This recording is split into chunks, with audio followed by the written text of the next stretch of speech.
The Jedi Temple had never felt so divided. Reports of secession spread across the Republic. Whole systems blamed the Senate for corruption, delay, and fear. The Council saw the storm coming, and for the first time, Master Yoda did something unthinkable. He stepped back. In a silent chamber, the Council named Anakin Skywalker the new Grand Master of the Jedi Order. No one in the room breathed. Mace Windu opposed it. Obi-Wan could not hide his shock. Even Yoda knew the risk. Anakin was powerful, brave, and loved by the people. But he was still young. He was still reckless. Yet the Council needed a symbol of strength before the galaxy broke apart. They needed a hero the Republic could believe in. Anakin accepted, but not with peace in his heart. He heard the whispers before he left the chamber. Too old for training, too dangerous for command, too proud for wisdom. Those words stayed with him. If the Council wanted a leader, then he would lead better than any of them expected. His first orders came fast. Jedi Knights were sent to worlds ready to leave the Republic. Temple rules were loosened. Field action replaced meditation. Caution gave way to urgency. The galaxy noticed. Across the Senate, many cheered. Across the Outer Rim, many grew afraid. Count Dooku watched from the shadows and smiled. A war against Yoda would have been difficult. A war against Anakin Skywalker would be personal. And in his private office, Chancellor Palpatine looked out over Coruscant and felt the future bend. The boy he had guided was no longer just a weapon. He was becoming the center of everything. Then, a coded message reached the temple. A Republic convoy had vanished near Separatist space. Grandmaster Skywalker was ordered to answer first at once. Then a coded message reached the temple. A Republic convoy had vanished near Separatist space. Grandmaster Skywalker was ordered to answer first at once. Grandmaster Skywalker did not wait for the Senate to catch up. The missing convoy near Separatist space became his first test, and his answer changed the Jedi Order overnight. He led the rescue himself, striking fast, boarding enemy cruisers, and bringing the survivors home before the Council could debate a safer plan. To many across the Republic, it was a miracle. To older Jedi, it was a warning. Anakin returned to Coruscant convinced that the old ways were failing. He cut response times in half. He placed more knights on border worlds. He told masters to stop waiting for perfect balance while enemies gathered fleets. Training changed too. Padawans practiced battlefield command. Temple guards drilled for real combat. Negotiation was no longer the first answer. Strength was. Obi-Wan saw what Anakin was doing. He understood the fear behind it. The Republic was cracking, and his former student wanted to hold it together by force of will. But each reform pulled the Jedi further from the comm center that had guided them for generations. Yoda warned him in private. "Quick action can save lives," the old master said. "But fear, once rewarded, always asks for more." Anakin did not argue. That was what frightened Yoda most. He simply nodded, then signed another set of emergency orders. Count Dooku watched every move. He saw a Jedi Order becoming sharper, faster, and easier to provoke. If Skywalker wanted open conflict, then the Separatists would give him one. On a factory world near the Rim, Dooku prepared a trap designed for one purpose only. A distress signal reached the temple before nightfall. A Jedi peace team had landed to stop an uprising. Minutes later, their beacon vanished. Anakin rose from his chair, eyes fixed on the stars. This time, he led the strike himself. A distress signal reached the temple before nightfall. A Jedi peace team had landed to stop an uprising. Minutes later, their beacon vanished. Anakin rose from his chair, eyes fixed on the stars. This time, he led the strike himself. Count Dooku understood the danger at once. Yoda would have resisted a long war. Mace Windu would have feared its cost. But Anakin Skywalker was different. He was fast, proud, and impossible to ignore. If the Jedi wanted a champion at their head, then Dooku would turn the entire Separatist movement into a test built for that one man. He began with optics. Across the Outer Rim, Separatist worlds broadcast images of Jedi raids, emergency decrees, and armed patrols under Skywalker's command. Dooku called it proof that the Republic no longer wanted peace. Neutral systems listened. Frightened senators listened. Each new mission Anakin launched made Dooku's argument stronger. Then came the trap. On Brental's outer trade route, A Jedi peace team answered a labor revolt that seemed small and local. In truth, it was staged. Hidden droid battalions waited beneath the city. Snipers watched the landing zone. The moment the Jedi entered the capital, the signal died. Back on Coruscant, Anakin did not hesitate. He gathered Obi-Wan, several strike teams, and a fast attack fleet. "If Dooku wants a fight," he said, "we end it now." The words spread through the temple like fire. Some Jedi felt hope. Others felt dread. They arrived over Brental to find the sky already burning. Separatist frigates decloaked around the Republic task force. Dooku had not only baited Anakin, he had predicted him. While battle erupted in orbit, the captured Jedi were marched into the city square, forced to kneel before thousands of terrified civilians. Then Dooku appeared on every screen in the system. He named Skywalker by name. He challenged the new Grand Master to come down alone, or watch the hostages die and the planet join the Confederacy before sunset. On the bridge, all eyes turned to Anakin. Obi-Wan knew Dooku had won. Dooku had forced the moment Anakin feared most.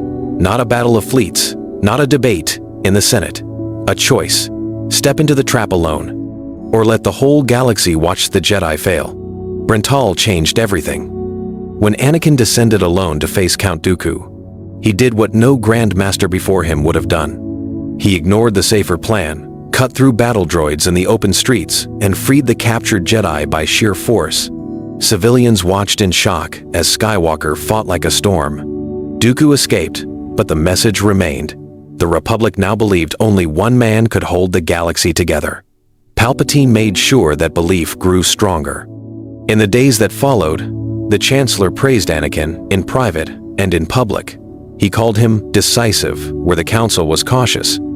He called him brave, where the Senate was weak. With each word, he fed the part of Anakin that still burned from years of doubt. The Council had finally trusted him, but Palpatine made it feel like trust was not enough.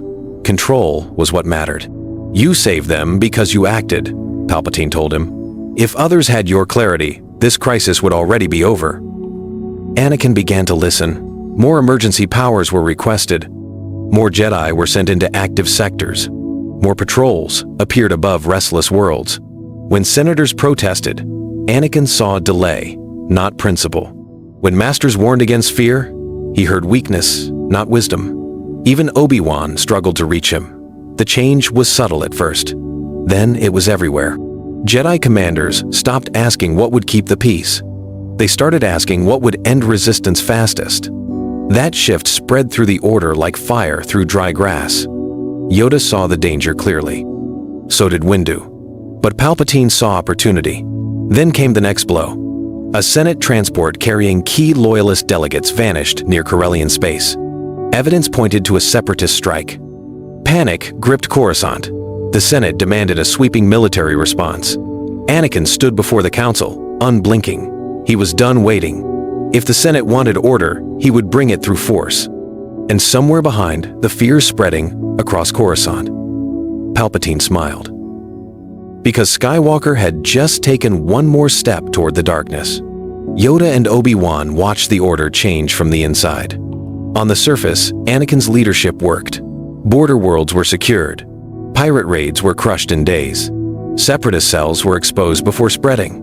Senators who once mocked the Jedi begged for their protection. To citizens, the Order had never looked stronger.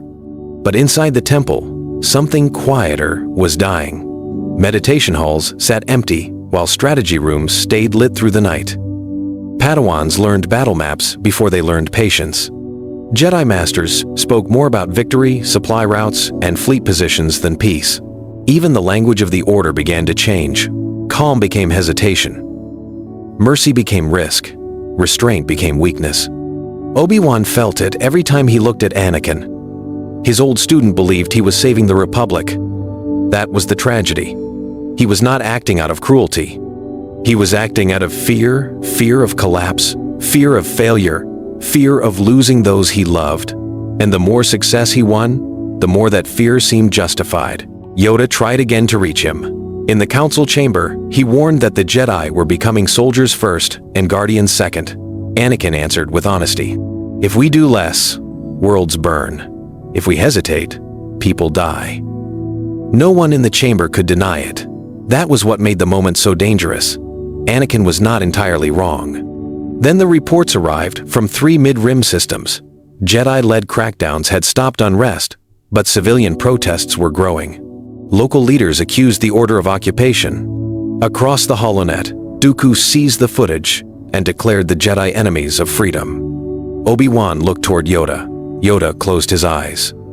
Because for the first time, both masters feared the same truth. Anakin might still be saving the Jedi Order while slowly destroying what it stood for.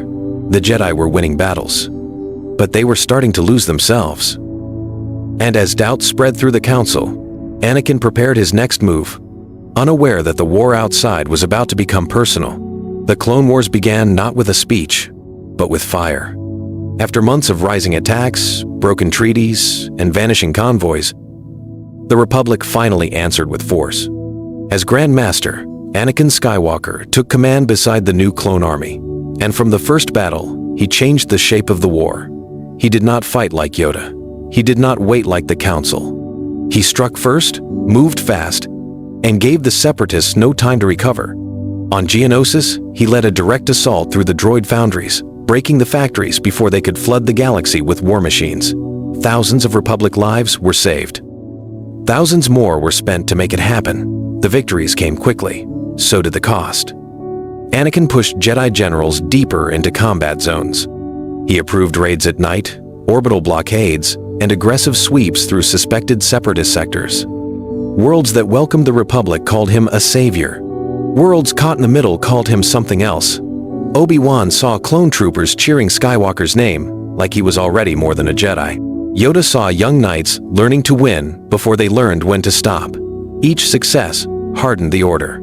Each funeral made mercy seem less practical. Dooku adapted. He stopped trying to outmatch Anakin's speed and began feeding his anger instead. He targeted supply lines, refugee ships, and border colonies that Anakin had promised to protect. Every attack forced the Grand Master to answer with more force, more pressure, more fear. Then came the report from Naboo. Separatist agents had been seen near Padme Amidala's transport route. For one brief moment, the war was no longer just a war. It became a test of Anakin's control, because the enemy had reached for the one person who could make the Grand Master forget everything else. Anakin had faced fleets, armies, and assassins. But this was different. This was Padme. And as his fear turned into anger, the dark side moved closer than ever before. When the warning from Naboo reached Coruscant, Anakin did not sleep. Reports were confused. Padme's route had changed twice. Her guards were missing. Separatist signals had been found near the Lake Country. To the Council, it was another enemy move. To Anakin, it was personal. He wanted to leave at once, but Yoda stopped him. The old master urged patience. Clouded, the path is. Fear for her, you do. Trust the Force, you must.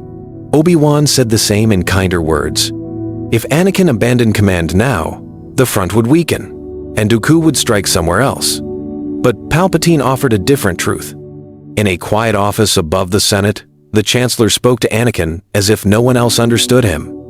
He said the Jedi asked for sacrifice from men who carried the burden of war. He said the Republic was collapsing because good people still waited for permission.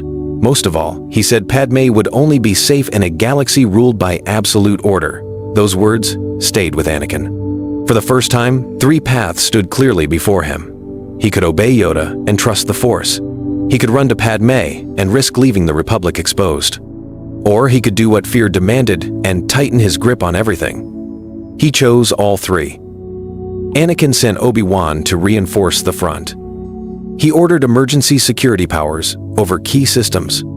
Then he took a small strike force and flew for Naboo himself. On Naboo, the attack had already begun. Droids moved through the mist. Padme was alive, but trapped inside a lakeside house with only a few guards. Anakin cut through the first wave in fury. Then he felt it. Not Dooku. Something darker waited nearby. The Sith were no longer circling him. They were closing in now. On the shores of Naboo, Anakin understood the truth at last. This attack was only the beginning. The Sith had reached into his heart and pulled. And the next choice would decide if the Grandmaster stayed a Jedi or became something far more dangerous. The office shook with blue fire as Sidious screamed, and Mace Windu fought to hold the line. Then Anakin made the choice he never made before. He did not strike Mace. He drove his blade through Sidious's wrist. The Sith Lord reeled back, shocked. Windu did not hesitate. Together, Jedi Master and Chosen One pushed forward. Sidious blasted the room apart, tearing statues from the walls, but Anakin met him head-on. He moved faster, harder, angrier. One brutal strike broke Sidious's guard. Another cut through the dark robes. Then Mace hurled the Sith Lord through the shattered window and into the storm over Coruscant. The Dark Lord died before dawn. For one breath, the galaxy was saved. Then the real danger began. The Senate panicked. The Separatists still held sectors. The clone army still obeyed secret commands buried deep in its mind. And across Coruscant, whispers spread fast. Skywalker had defeated Darth Sidious. The hero with no fear had ended the war in a single night. The Jedi Council wanted order restored. They wanted emergency powers returned. They wanted Anakin to stand down. He refused. Anakin had seen too much weakness. The Senate was corrupt. If both had failed so badly that a Sith could rule them all, then both had to change. He marched on the Chancellor's office at sunrise, not as a knight, but as a conqueror. Clones followed him. Jock senators obeyed him. Even some Jedi bowed because they saw what the galaxy saw, a savior forged in battle. By sunset, Anakin Skywalker named himself Grand Master of a new Jedi Order, one that would bring peace through fear, speed, and absolute control. Then Padme stepped into the throne chamber, saw the clones at his side, and whispered, "Ani, what have you become?" He had destroyed the Sith, but the Republic was already falling. And in the silence after victory, a new empire took its first breath.